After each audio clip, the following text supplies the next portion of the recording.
Tudo bem, pessoal? Como vão vocês? Nessa primeira aula do ano, então, vamos dar continuidade à série de aulas sobre farmacoterapia do diabetes mellitus, a parte 4. Então, hoje eu gostaria de falar sobre insulinas rápidas, o uso de insulinas rápidas. Já falamos na parte introdutória, na parte 1 e 2, das alterações metabólicas do diabetes mellitus, depois sobre aspectos fisiológicos de secreção e ações da insulina humana. Na última parte, então, falamos dos tipos de insulina, quanto à sua origem, quanto à sua velocidade de liberação e duração, bem como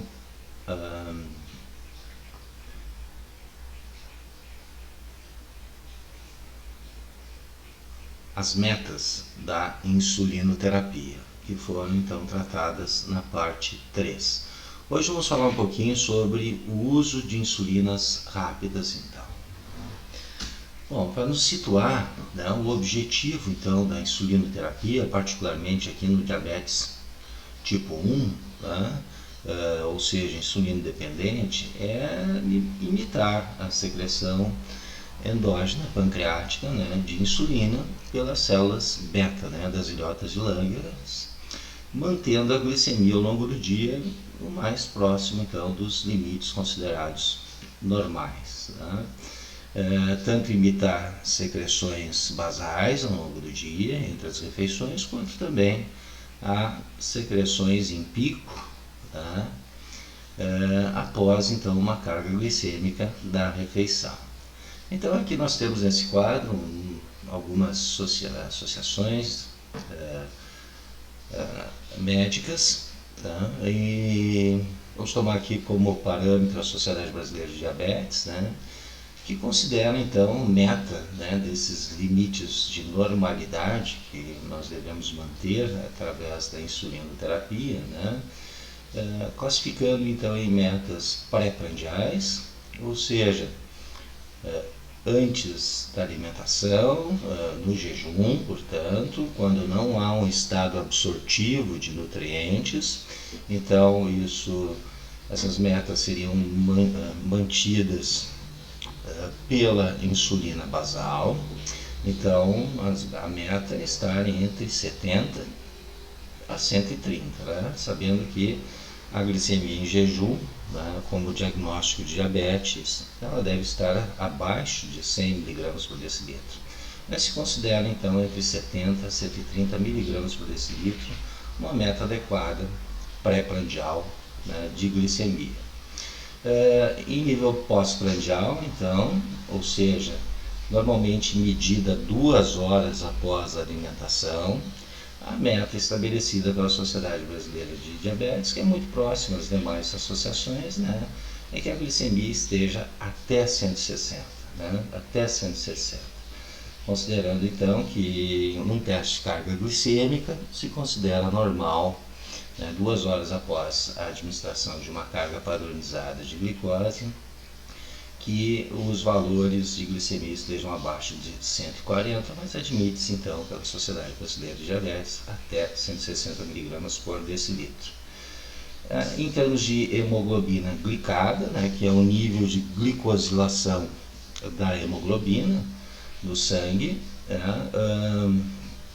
se espera então que esse nível esteja abaixo de 7% de glicosilação da hemoglobina, considerando então uma meta adequada.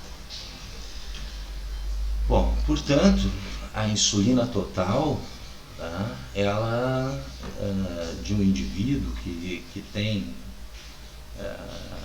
está sob tratamento de insulinoterapia, né, ela varia suas doses, né, de 0,5 a 1 unidade por quilo por dia para pessoas recém-diagnosticadas, né, ou após um primeiro episódio de cetoacidose, então um diagnóstico recente, né, normalmente se inicia com doses mais baixas de 0,5 a 1 unidade por quilo por dia. Essas doses podem variar bastante, chegando até 2 unidades por dia, dependendo do peso corporal da pessoa, do estágio de diabetes, do estágio puberal da pessoa, de crescimento da pessoa. Então tem muitos fatores que influenciam a alimentação, né? Porque temos que considerar que a parte dessa insulina, em torno de 50%, 40% a 50%, é uma insulina então para as demandas pós-prandiais.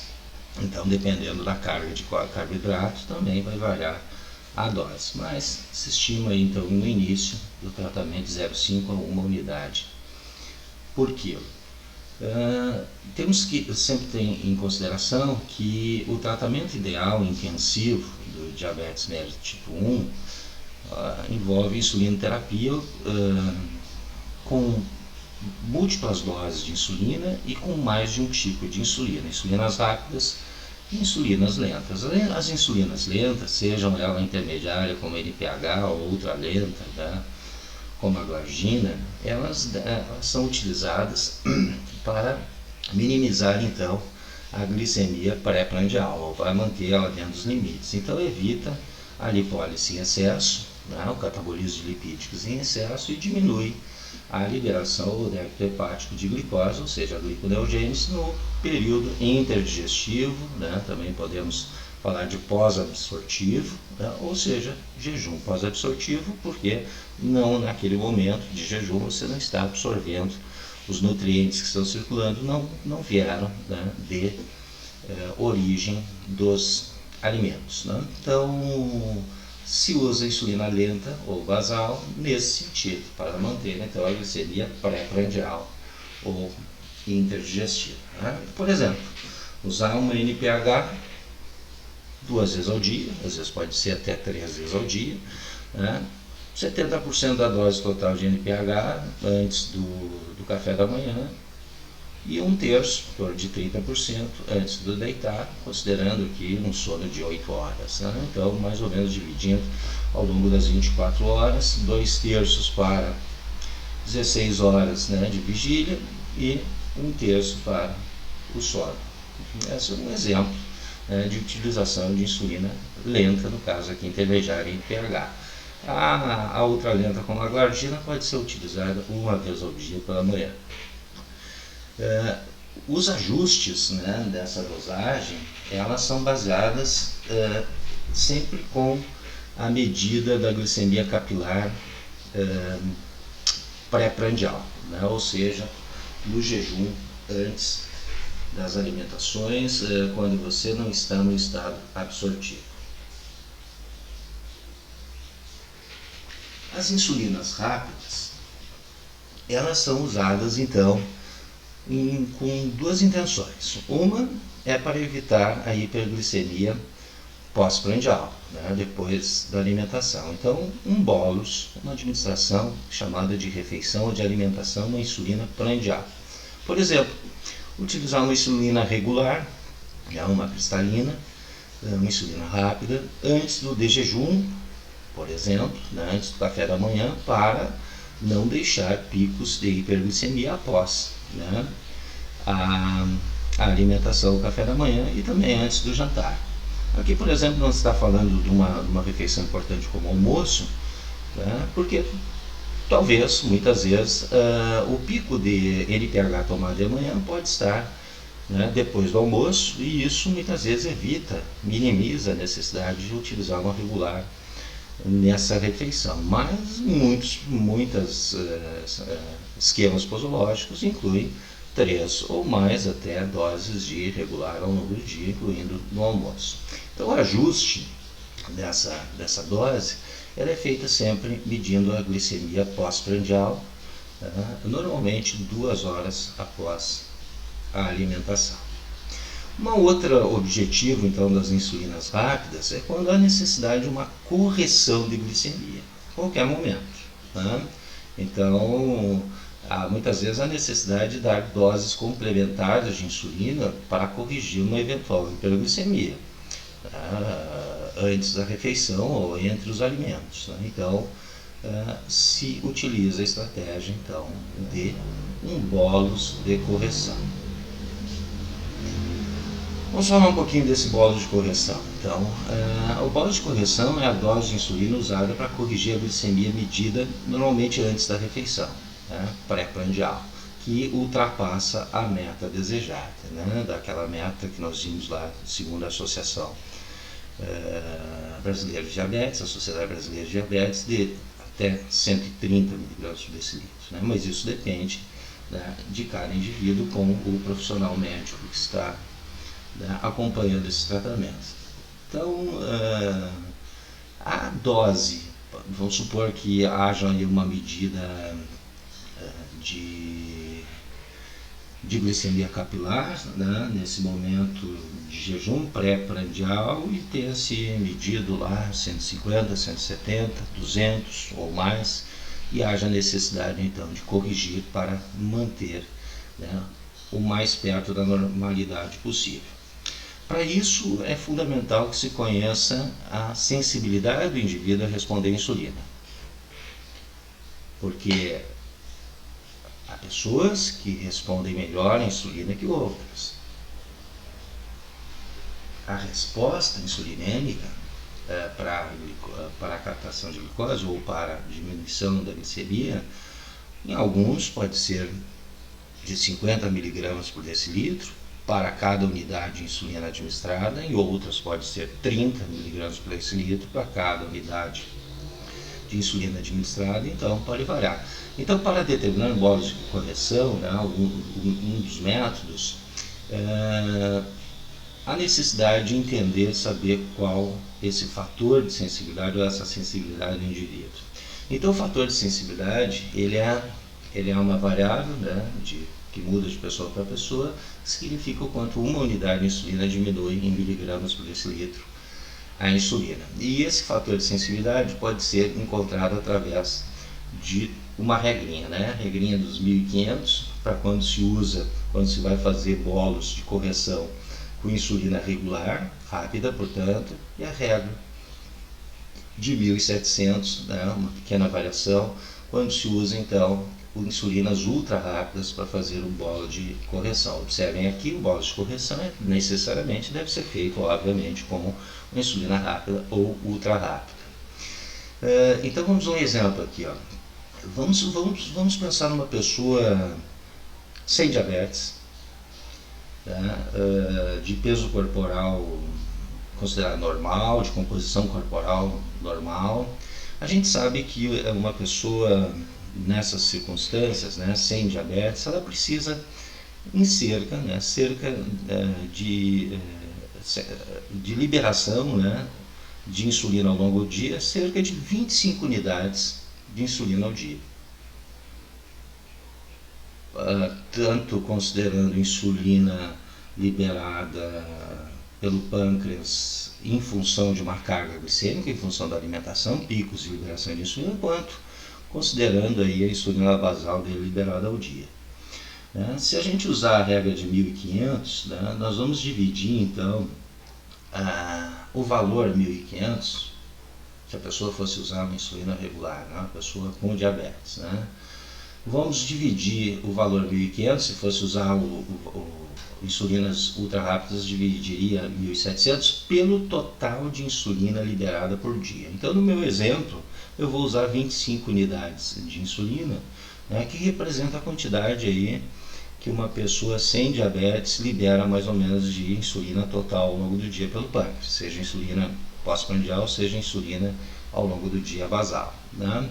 Fazendo essa relaçãozinha aqui, 1500 mg por decilitro dividido por 25 unidades, que seria a quantidade total liberada de insulina ao longo do dia, nós teríamos uma sensibilidade de 60 mg por decilitro para cada unidade de insulina, ou seja, cada unidade de insulina desse indivíduo liberado consegue baixar 60 mg por decilitro ao longo de um dia. Então, de fato, a partir desse resultado aqui, ó, a sensibilidade de um sujeito sem diabetes, em média, é de 60 mg por decilitro.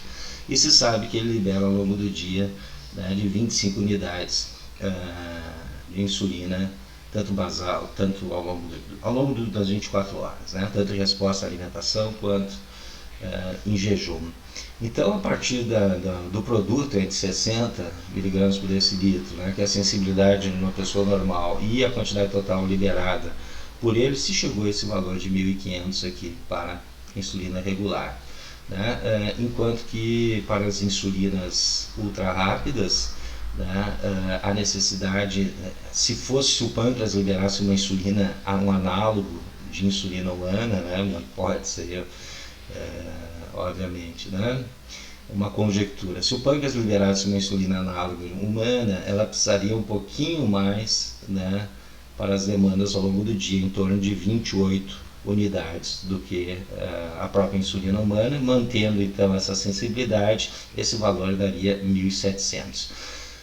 Bom, então só queria mostrar para vocês onde é que vem esses valores de 1.700 para o uso de análogos ultra rápidos ou 1.500 para a insulina regular, né, que é a insulina humana de fato. Esses valores, então, eles são valores obtidos a partir do produto entre a sensibilidade de uma pessoa normal, em torno de 60 mg por decilitro, né, vezes a liberação total ao longo do dia de insulina de uma pessoa nessas condições aí. Tá? Claro que um indivíduo com diabetes provavelmente não vai usar 25 ao longo do dia, ou vai usar mais, e portanto a sensibilidade vai ser menor. Então, resumindo, o fator de sensibilidade é uma variável importante para a determinação do bolo de correção, como eu vou mostrar a seguir, e que ela é obtida pela relação entre 1.500 para insulinas rápidas, se for usada para a correção de insulina rápida, ou 1.700 para análogos de insulina ultra rápidas, dividido pelo total de insulina que a pessoa utiliza nos seus esquemas posológicos habituais, né? Considerando aqui insulinas rápidas e lentas, o total ao longo do dia. E assim nós achamos a sensibilidade dessa pessoa. Vejamos onde ela pode, como ela é o fator de sensibilidade, como é usado para a determinação de bolos de correção.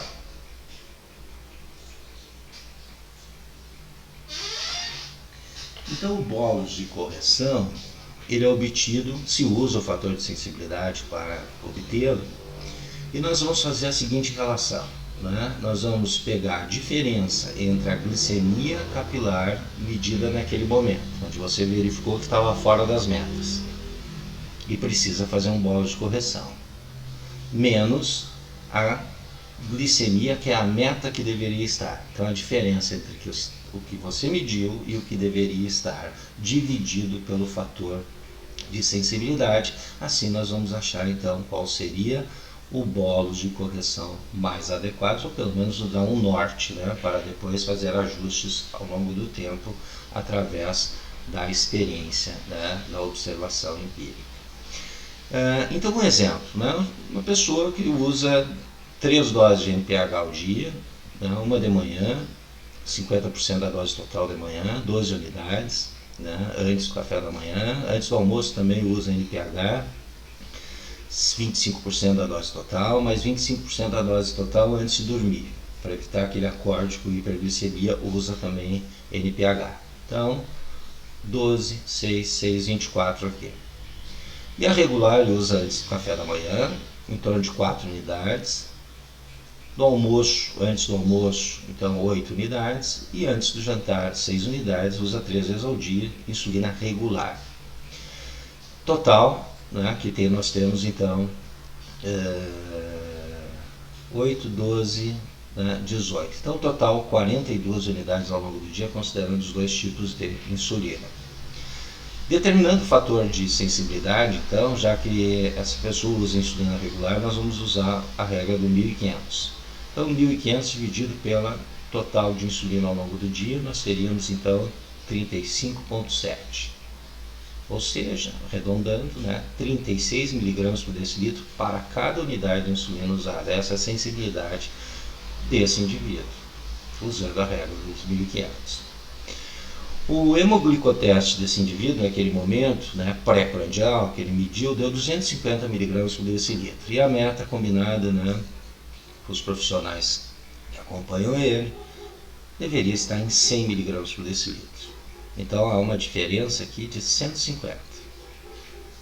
Verificando então o bolo de correção, nós vamos ver essa diferença, né? 250 menos 100, se dá 150, dividido pelo fator de sensibilidade, que no caso 36.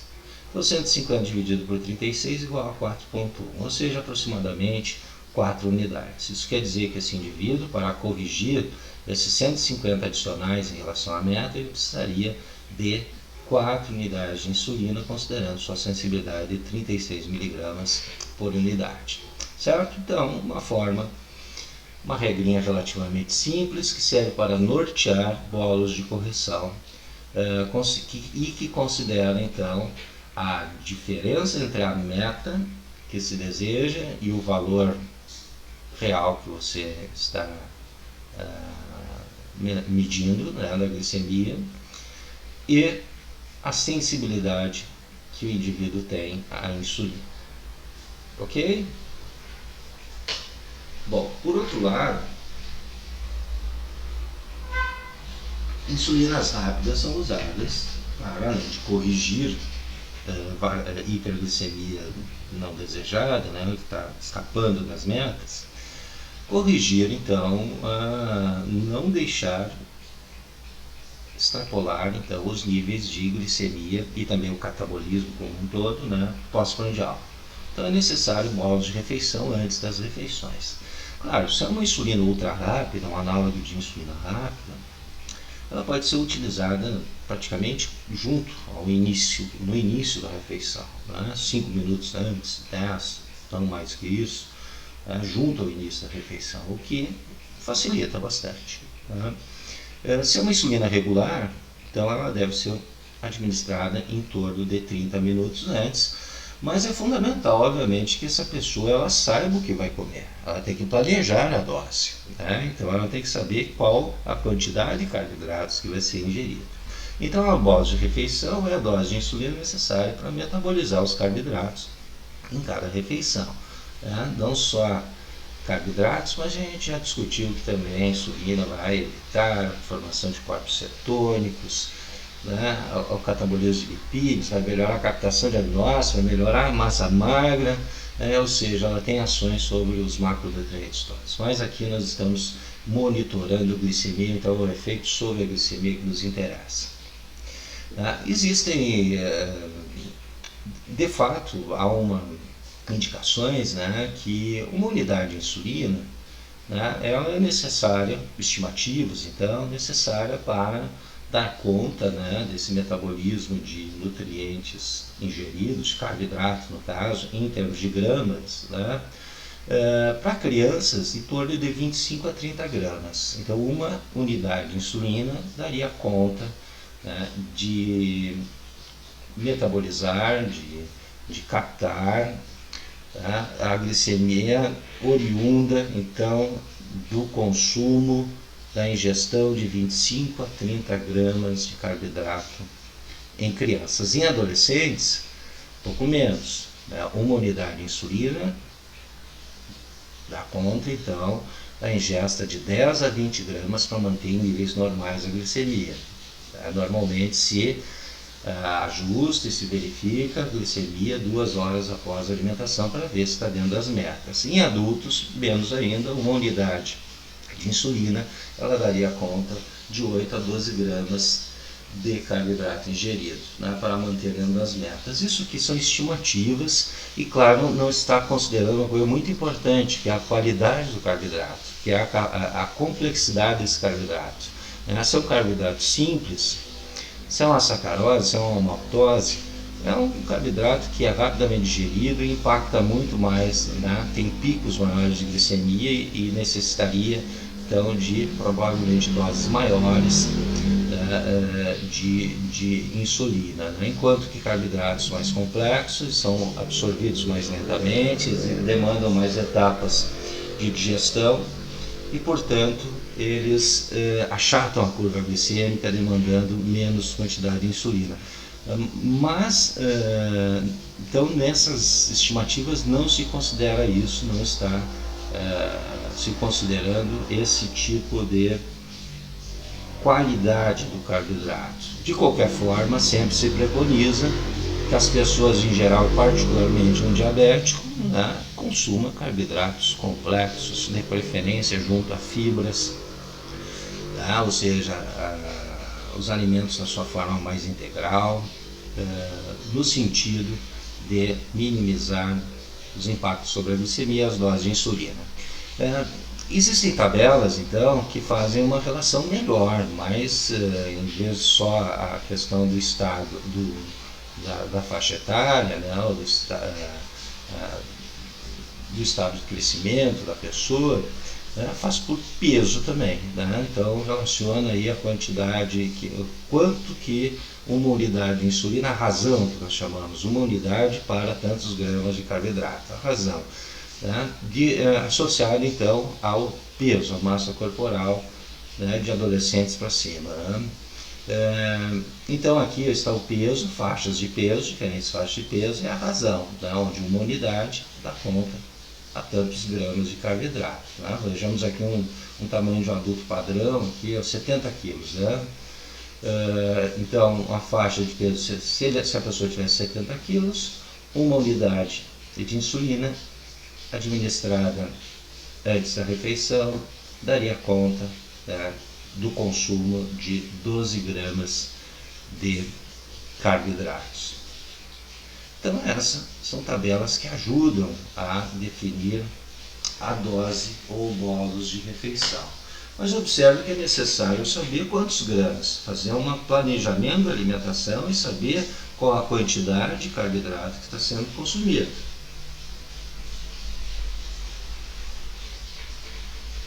Nesse sentido, existe um método que é preconizado hoje, a utilização dele para a determinação dessas doses de refeição, um método chamado de contagem de carboidrato. Então é um método no qual é possível definir a quantidade de insulina rápida ou ultra rápida, né? Quando eu falo em insulinas rápidas, a gente inclui também as ultra rápidas, ou seja, aquelas utilizadas para as demandas depois da alimentação, né? Demandas metabólicas depois da alimentação. Então, é utilizado então, para definir, né, qual deve ser a quantidade de insulina que deve ser administrada, né, de acordo com o total de carboidratos ingerido numa determinada refeições, e para isso são somados em termos de gramas, de massa, né, mas com unidade em gramas, os carboidratos daquela refeição. E como é que se determina isso? Bom, se determina isso pesquisando, né? Se determina isso através de tabelas nutricionais, né? Com conversa com o teu nutricionista, com a nutricionista, com o médico, com o nutrólogo, né? Com conhecimento de tabelas nutricionais que dizem quanto que cada porção de alimento apresenta em termos de gramas de carboidratos. Bem como, né, a legislação brasileira exige que nos rótulos de alimentos se coloque ali a composição nutricional, incluindo, né, a quantidade de carboidratos presentes. Então, vejamos um exemplo. Uma pessoa de 70 quilos, e a razão, então, de uma unidade de insulina para uma pessoa de 70 quilos é 1:12, como nós vimos então nessa tabela, aqui a faixa de peso, 61 e 77, a razão, uma unidade de insulina dá conta então de 12 gramas de carboidrato ingerido. Uma pessoa de 70 quilos que tem uma razão aí de 1:12, uma unidade para 12 gramas, né? Ou 12 gramas de carboidrato ingerido para uma unidade, né? Ela vai tomar um café da manhã onde foi contabilizado, né? Onde ela planejou esse café da manhã e foi contabilizado então que ele vai consumir 49 gramas de carboidratos. Aqui está então a tabela. Tomou 200 ml de leite, isso de fato deve ser totalmente consumido, né, para que o planejado seja realizado. Por isso com crianças isso é um pouco mais complicado, tipo, você planejar para a criança, porque muitas vezes ela não consome tudo que foi planejado, né, então tem que ter uma flexibilidade, um acompanhamento muito maior, né, inclusive nem sempre é preconizado esses métodos para criança. Então 200 ml de leite integral, né? As tabelas nutricionais colocam que apresenta então 10 gramas, deveria ser então 5 gramas por cada 100 ml. né? Tomou aqui um cafezinho também, né? Não há carboidratos no café, foi sem adição de sacarose. Uma unidade de pão de 50 gramas, um cacetinho pequeno, né? 28 gramas, então, contém essa unidade.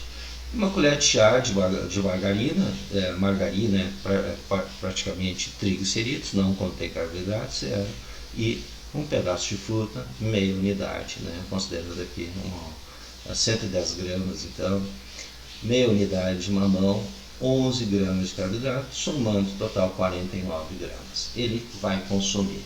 Portanto, se a razão, né, para essa pessoa de 70 quilos é que uma unidade dê conta de 12 gramas de carboidrato ingerido, e se o total que ele vai ingerir é 49 gramas, então se nós fizermos a divisão, né, do total dividido pela razão, 49 gramas dividido por 12 gramas por unidade, nós chegamos então à conclusão que o bolso de refeição dessa pessoa deveria ser 4,4 unidades da insulina rápida, para dar conta então desses 49 gramas a serem consumidos. Observe, se fosse no almoço, por exemplo, ele fosse consumir 100 gramas de carboidratos, né, depois do seu planejamento, tá? Considerando essa mesma razão de 12 gramas por unidade de insulina, nós teríamos em torno o dobro.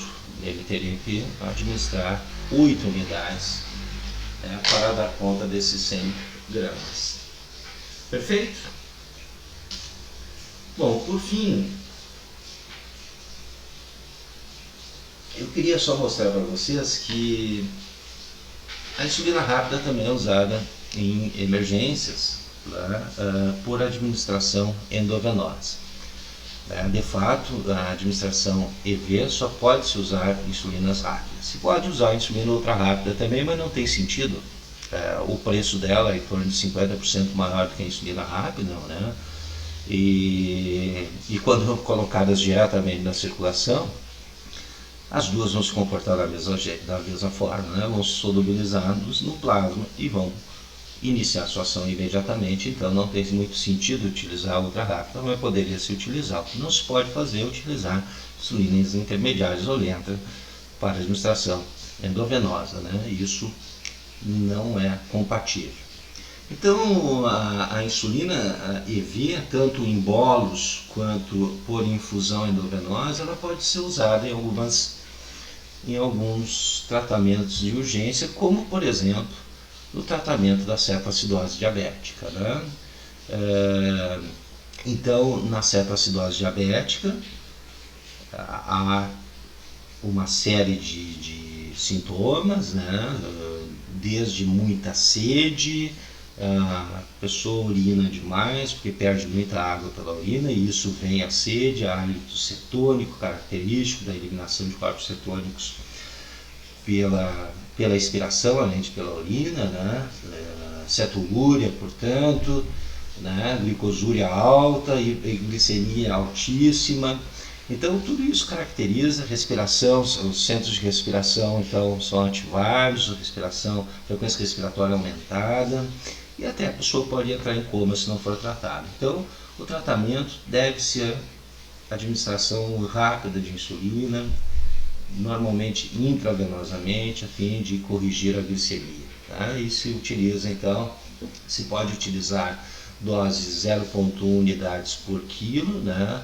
Uma dose em bolos inicial intravenosa e seguida então de infusão para até a estabilização do estado catabólico, né?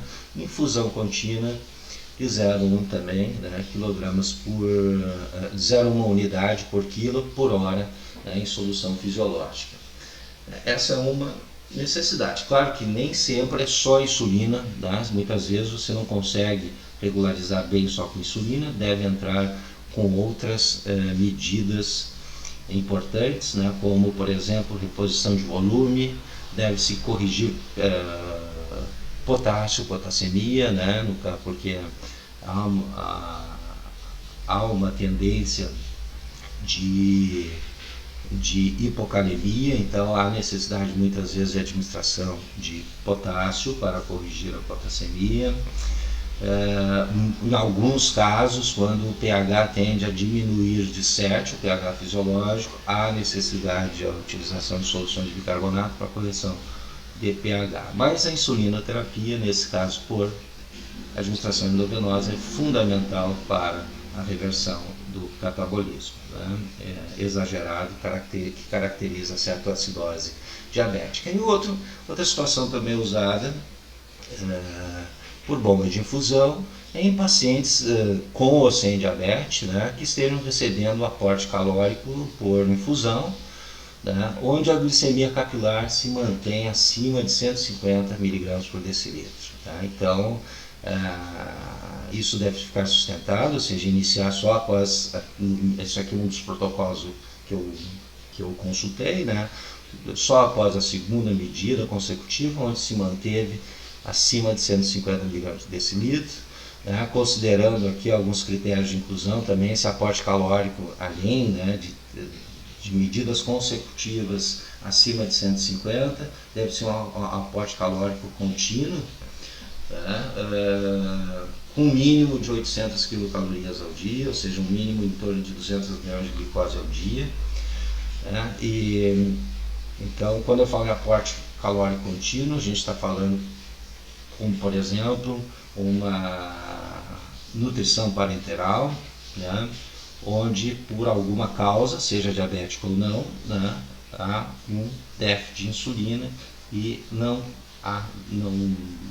se consegue então manter a glicemia dentro de patamares considerados adequados. Então aí um ponto de corte, 150, e daí se pode então iniciar, por exemplo, insulina regular, em solução, diluídas, então, em bomba de infusão, né?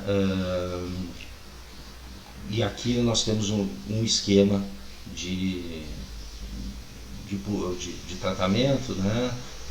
Sugerido, onde abaixo de 150 não se inicia insulina, né? Entre 150 e 115 se pode iniciar uma insulina com 2 ml por hora, considerando que cada ml tem uma unidade internacional, né, porque nós diluímos aqui em 100 unidades em 100 ml de soro fisiológico, ou seja, então 2 unidades por hora para essa faixa.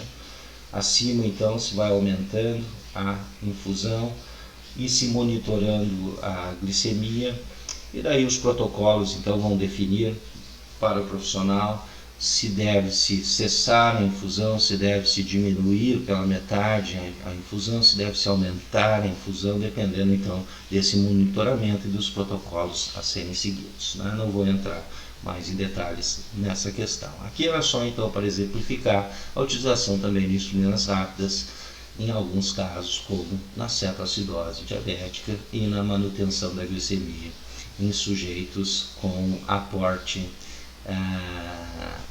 parenteral calórico, né, que não conseguem sustentar bem a glicemia em níveis adequados.